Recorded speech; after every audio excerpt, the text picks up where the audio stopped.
I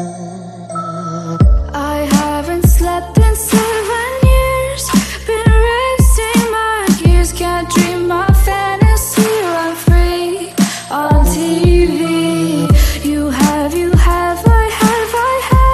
Why can't we agree? We fight inside your broken head, go fix it instead. I think the best when I cannot breathe.